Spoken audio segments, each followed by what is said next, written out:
Welcome to medical Magan. I am Fahid Kamran, first year MBBS student at Gomal medical college. तो stoichiometry series का officially आगाज़ करते हैं। आज इसका लेक्चर फर्स्ट है और लेक्चर फर्स्ट के ये मेन टॉपिक्स हैं, ये हम डिस्कस करेंगे। मैं कोशिश करूंगा कि स्टाइकोमेट्री सीरीज़ को 3 to 6 लेक्चर्स में वाइंड अप कर सकूं। तो सबसे पहले आते हैं एएमयू की तरफ कि एएमयू क्या चीज़ है। तो remember, it is the 1/12 of mass of C12। ठीक है, C12 एटम। तो ये इसकी एक शॉर्ट सी डेफिनेशन है, बस ये डेफिनेशन आपको पता होनी चाहिए। अगर पेपर में एमसीक्यू आएगा तो इसके डेफिनेशन के रिलेटेड आएगा, ठीक है। बाकी इसकी वैल्यूज़ के रिलेटेड है, वो इंशाल्लाह डिस्कस करेंगे आगे वीडियो में। बाकी अगर आप सोचते हो कि कार्बन 12 को क्यों स्टैंडर्ड लिया है, तो वो ये इसलिए कि ये यूनिवर्सली एक्सेप्टेड रेफरेंस है फॉर मेजरिंग एटॉमिक मासेस। हम सिंपली ये भी कह सकते हैं कि it is the unit of relative atomic mass. ठीक है। अब अगर आपसे कोई पूछता है कि what is relative atomic mass, तो it is the mass of an atom. ये एक एटम का मास है, mass of an atom of an element compared to the mass of an atom of carbon taken as 12 is already discussed. ठीक है। अब M you की value की तरफ आते हैं। तो remember that 1 M U is equal to 1.64 cross 10 power minus 27 kg and it is further equal to 1.64 cross 10 power minus 24 grams. तो ये एएमयू का कन्वर्जन फैक्टर है इनटू किलोग्राम्स और ग्राम्स, ये आपको पता होना चाहिए। एंड रिमेंबर वन थिंग कि 1 AMU is not equal to 1 gram. ठीक है, ये चीज़ आपको पता होनी चाहिए। It is very much important. अक्सर स्टूडेंट्स इसमें गलती कर बैठते हैं, तो ये आपको पता होना चाहिए। बाकी इंशाल्लाह हम आगे डिस्कशन कर रहे हैं तो उससे आपको फर्दर चीज़ें क्लियर हो जाएंगी। Now coming towards the atomic mass and gram atomic mass. तो remember, atomic mass is used for n number of atoms. ठीक है, it is measured in AMU, whereas gram atomic mass is used for n mole of atoms and it is measured in grams. तो ये आपको basic difference आने चाहिए इन दोनों के दरमियान। एग्जाम्पल से आपको समझाता हूँ मैं कि what do I mean by that. अगर मैं कहूँ कि 1 एटम ऑफ H है तो इसका क्या मास होगा, और फिर मैं कहता हूँ कि 1 मोल ऑफ H है तो इसका क्या मास होगा। तो रिमेंबर, 1 एटम ऑफ H है, इसका मतलब है कि ये एटॉमिक मास की बात हो रही है, तो मैं कहूँगा कि 1 एएमयू है इसका मास। ठीक हो गया। अगर 1 मोल ऑफ H है तो इसका मतलब है कि 1 ग्राम एटॉमिक मास की बात हो रही है, क्योंकि मोल आया है, तो आई विल से कि 1 ग्राम है। यहाँ पर एएमयू रिप्लेस कर दिया गया है सिंपली विद ग्राम्स। ठीक हो गया। Remember, it is still not equal to gram. अगर यहाँ से आप ये क्लेरिफिकेशन देते हो कि 1 एएमयू तो 1 ग्राम के बराबर आया है, तो ये ऐसी बात बिल्कुल भी नहीं है। ये 1 एएमयू 1 एटम का मास है, जबकि 1 ग्राम 1 मोल ऑफ एटम्स का मास है। यानी 6.02 क्रॉस 10 पावर 23 एटम्स मिले हैं तो उससे 1 मोल बना है, तो उसका मास जो है तो दैट इज 1 ग्राम। ठीक हो गया। एक और एग्जांपल लेते हैं, ये तो एक एग्जांपल हो गई। दूसरी एग्जांपल में मैं कहूँ कि 1 एटम ऑफ कार्बन, इसका मास क्या होगा, तो दैट विल बी 12 एएमयू। अगर मैं कहूँ कि 1 मोल ऑफ कार्बन, इसका मास क्या होगा, तो दैट विल बी 12 ग्राम्स। ठीक हो गया। The next term is molecular mass. Molecular mass and gram molecular mass. तो फिर से same concept, it is used for n number of molecules and its mass is measured in AMU, whereas it is used for n moles of molecular mass and it is measured in grams. For example देता हूँ आपको। मैं बात कर रहा हूँ किस चीज़ की, वाटर की। अगर मैं कहूँ कि वन मॉलिक्यूल ऑफ वाटर है और दूसरी जाने मैं कहूँ कि 1 मोल ऑफ वाटर है, तो इनका मास क्या होगा, तो इसका मास होगा 18 AMU, इसका मास होगा 18 ग्राम्स। ठीक हो गया। इसी तरह और भी हम एग्जांपल्स ले सकते हैं मॉलिक्यूल्स की। कार्बन डाइऑक्साइड ले सकते हो आप, NH3 ले सकते हो।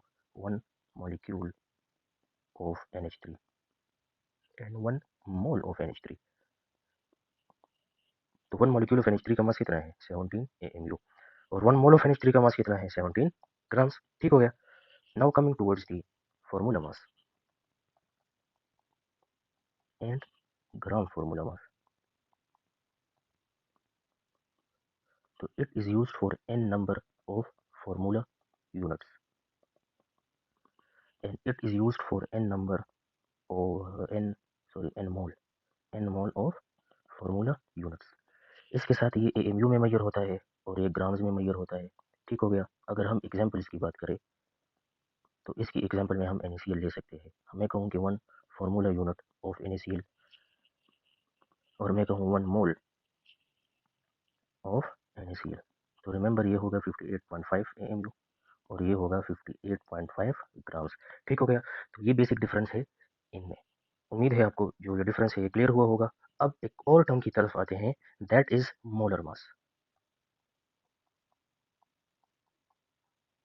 तो रिमेंबर ये मास है, mass of 1 mole of an atom, molecule और फॉर्मूला यूनिट। तो जो ग्राम एटॉमिक मास की बात करते हैं, ग्राम मॉलिक्यूलर मास की बात करते हैं या ग्राम फॉर्मूला यूनिट की बात करते हैं, तो उसको हम मोलर मास भी कह सकते हैं। ठीक हो गया। अब आते हैं कुछ रेलेवेंट एमसीक्यूज की तरफ, ताकि आपके ये कॉन्सेप्ट्स मजीद क्लियर हो सके। सबसे पहले मैंने आपको बताया था कि आपसे एएमयू के कन्वर्जन फैक्टर के बारे में पूछा जा सकता है। तो remember that 1 AMU is equal to 1.64 cross 10 power minus 27 kg and it is further equal to 1.64 cross 10 power minus 24 grams. इसके हवाले से आपसे पूछा जा सकता है। दूसरा आपसे ये भी पूछा जा सकता है कि 1 मॉलिक्यूल ऑफ वाटर का मास कितना है। ऑलरेडी मैंने आपको एग्जांपल दे दी है मॉलिक्यूलर मास वाले टॉपिक में, तो चलो मैं लिख देता हूँ। 1 एमसीक्यू है that mass of 1 molecule of H2O is 18 grams, पहला ऑप्शन। दूसरा ऑप्शन 18 AMU। तीसरा option 6.02 cross 10 power 23 AMU and the fourth option is both A and B. तो इसमें करेक्ट ऑप्शन कौन सा होगा? That will be option B. क्यों? क्योंकि हमसे 1 मॉलिक्यूल का पूछा गया है, तो 1 मॉलिक्यूल ऑफ वाटर का मास कितना है? That is 18 AMU। ठीक है। तीसरा एमसीक्यू इसी के रिलेटेड मैं पूछ लेता हूँ आपसे, मास of 1 molecule molecule of H2O in grams. पहला ऑप्शन है 18 AMU, दूसरा ऑप्शन है 18 ग्राम्स, तीसरा ऑप्शन है 18 क्रॉस 6.02 क्रॉस 10 पावर 23 ग्राम्स और चौथा ऑप्शन है 30 क्रॉस 10 पावर माइनस 24 ग्राम्स। तो इसमें आपने बताना है कि कौन सा ऑप्शन है। Note it down with yourself in 5 4 3 2 1। तो मे बी आप में से मेजोरिटी ऑफ द स्टूडेंट्स ने 18 ग्राम्स किया हो and that option is incorrect.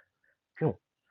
क्योंकि यहाँ पर आपसे 1 मॉलिक्यूल का पूछा गया है, ना कि 1 मोल का। 18 ग्राम तब होगा जब आपसे 1 मोल ऑफ H2O का पूछा जाए। तो 1 मोल H2O का मास तो 18 ग्राम है, लेकिन 1 मॉलिक्यूल ऑफ H2O का मास 18 ग्राम नहीं है। ठीक है। अच्छा जी, दूसरा ये वाला जो ऑप्शन है ना, तो ये करेक्ट है, बट वो तब करेक्ट होगा जब यहाँ पर ग्राम नहीं होगा।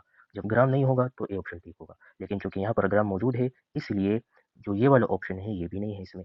अब रह जाते हैं ये वाला ऑप्शन और ये वाला ऑप्शन। अब हमने इनमें से चूज करना है। तो रिमेंबर जो ये वाला एमसीक्यू है ना, इसमें हमारे पास कन्वर्जन फैक्टर यूज हुआ है, यानी 1 AMU is equal to 1.64 cross 10 power minus 24 grams. ये वाला कन्वर्जन फैक्टर यूज हुआ है। इस कन्वर्जन फैक्टर को यूज करके आप 18 AMU ऑफ वाटर को कन्वर्ट कर सकते हो ग्राम्स में। तो अब अगर इस थर्ड ऑप्शन को आप देख लो, तो यहाँ पर कन्वर्जन फैक्टर जो यूज हुआ है that is 6.02 cross 10 power 23 which is Avogadro number and that is totally wrong. Conversion factor हमारे पास ये है, ना कि ये। इसलिए हमारे पास एक ऑप्शन बच जाता है and that is the correct option. अब मुझे बिल्कुल भी कैलकुलेशन करने की ज़रूरत नहीं है। अगर मुझे कन्वर्जन फैक्टर का पता होगा, तो मुझे ऑटोमेटिकली पता चल जाएगा कि ये वाला ऑप्शन तो है ही नहीं। बच जाता है ये ऑप्शन। अगर ये 3 नहीं है और एक ही ऑप्शन बचा हुआ है, तो इसका क्या मतलब हुआ कि ये ऑप्शन करेक्ट है। ठीक हो गया। तो ये वो बेसिक मिस्टेक्स है ना जो कि स्टूडेंट्स करते हैं। तो इन्हीं स्टूडेंट्स अगर इन्हीं मिस्टेक्स को आप अवॉइड करोगे, तो इंशाल्लाह एमसीक्यू आपसे गलत नहीं होगा। आपने जस्ट अपनी कॉमन सेंस को यूज़ करना है और उसी कॉमन सेंस पे आप इस एमसीक्यू को 10 सेकंड में कर सकते हो। आपको जो है ना, तो ज़रूरत नहीं है कि आप इसको सॉल्व करो। ठीक है? अच्छा जी। अब आते हैं एक और एमसीक्यू की तरफ। एमसीक्यू है कि इन 78 AMU of water, how many molecules are there? 1 molecule, 2 molecules, 3 molecules, चलो इसको इधर लिख लेते हैं, 3 molecules और 4 molecules। इसको आपने कैसे करना है, तो मैं सोल्यूशन देता हूँ आपको। Remember 18 AMU is equal to 1 molecule of water। ठीक हो गया। 18 AMU मिलकर कितने molecules of water बनाते हैं? 1 molecule। तो अब एक तो ये है ना कि आप इन ऑप्शंस को 18 के साथ मल्टीप्लाई कर लो, तो जो आपको 78 एमयू देगा, तो वो उतने मॉलिक्यूल्स होंगे। एक तो ये तरीका है और ये आसान तरीका भी है। फॉर एग्जांपल मैं 18 को 1 के साथ मल्टीप्लाई करता हूँ, तो मुझे कितना देगा? 18 देगा। इसी तरह 18 को 2 के साथ मल्टीप्लाई करना है, 18 को 3 के साथ मल्टीप्लाई करना है और 18 को 4 के साथ मल्टीप्लाई करना है। तो अगर मैं 18 को 2 के साथ मल्टीप्लाई करता हूँ तो दैट विल गिव मी 36। अगर मैं इसको 3 के साथ मल्टीप्लाई करता हूँ तो 54 देगा और अगर 4 के साथ मल्टीप्लाई करता हूँ तो कितना देगा? 78 देगा। तो गिवन ऑप्शंस को मैंने 18 के साथ मल्टीप्लाई कर लिया तो मेरे पास आ गया। यानी अगर 4 मॉलिक्यूल्स ऑफ वाटर होंगे तो उनका मास क्या होगा? 78 AMU होगा। तो इसमें करेक्ट ऑप्शन कौन सा हो जाएगा? ये हो जाएगा। ठीक हो गया। एक तो ये है, एक ये है कि आप ये वाला मेथड यूज़ करो। यानी मैं कहता हूँ कि अगर 18 AMU है मेरे पास 18 AMU, तो ये मुझे 1 मॉलिक्यूल देता है। तो अगर मेरे पास 1 AMU ऑफ 1 AMU मास हो तो कितने मॉलिक्यूल्स ऑफ वाटर देगा मुझे? तो 1 18 मॉलिक्यूल्स। ठीक हो गया। इसी तरह अगर मेरे पास 78 AMU हो तो मैंने सिंपली क्या कर लेना है? 78 को इधर भी मल्टीप्लाई कर लेना है तो मेरे पास आ जाएगा। ठीक हो गया। तो 18 1 इज 18 एंड 18 4 इज 4। तो एक ये तरीका है। 17 AMU गिव्स अस 4 मॉलिक्यूल्स। लेकिन ये थोड़ा सा लेंथी मेथड है। यहाँ पर इस मेथड की बजाय आप ये वाला मेथड यूज़ करो। आपको ये पता होना चाहिए कि 18 AMU 1 मॉलिक्यूल ऑफ वाटर के बराबर है। तो फिर आपने सिंपली इन ऑप्शंस को 18 के साथ मल्टीप्लाई कर लेना है तो जो 78 देगा तो आपका करेक्ट ऑप्शन होगा। ठीक हो गया। अच्छा जी, अब एक और एमसीक्यू करते हैं हम। Fifth MCQ. फिफ्थ एमसीक्यू कुछ इस तरह का है ना कि हमसे पूछते हैं 1 AMU of dash is is equal to 1.67 cross 10 power minus 24 grams. ठीक हो गया। हमसे ये पूछते हैं कि 1 AMU of dash is equal to 1.67 cross 10 power minus 24 grams.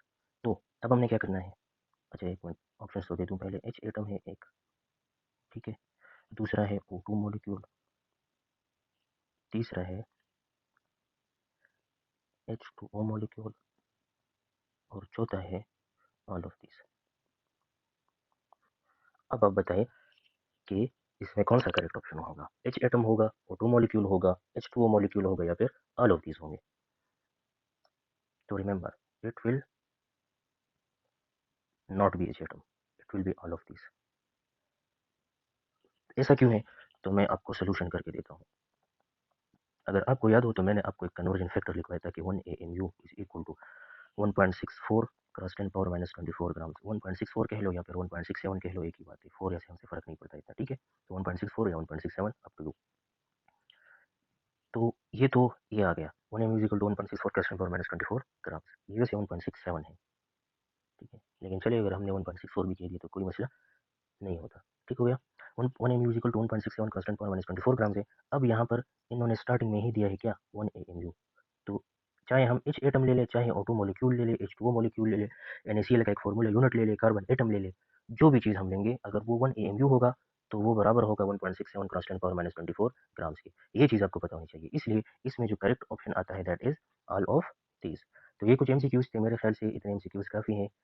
Different types of MCQs मैंने आपको करवा दी है और इनको करके जो है ना तो एमक्यू के रिलेटेड जो आपका कॉन्सेप्ट है वो क्लियर हो जाएगा। इंशाल्लाह कल के लेक्चर में कोशिश करूंगा कि empirical formula mass combustion analysis के हवाले से बातें कर सकूं और उसके बाद जो है तो मोल की तरफ हम आएंगे और उस पर बहुत सारे एमसीक्यूज करेंगे डिफरेंट टाइप्स के। ठीक हो गया। तो ये था आज का लेक्चर जो कि वाइंड अप हो गया है। And remember this is 1.67। 1.64 से भी इतना फर्क नहीं पड़ता लेकिन एग्जैक्ट वैल्यू इसकी 1.67 है। ठीक हो गया। तो ये था आज का लेक्चर। मिलेंगे आपके साथ नेक्स्ट लेक्चर में। This is Fahad signing off. अल्लाह हाफिज़।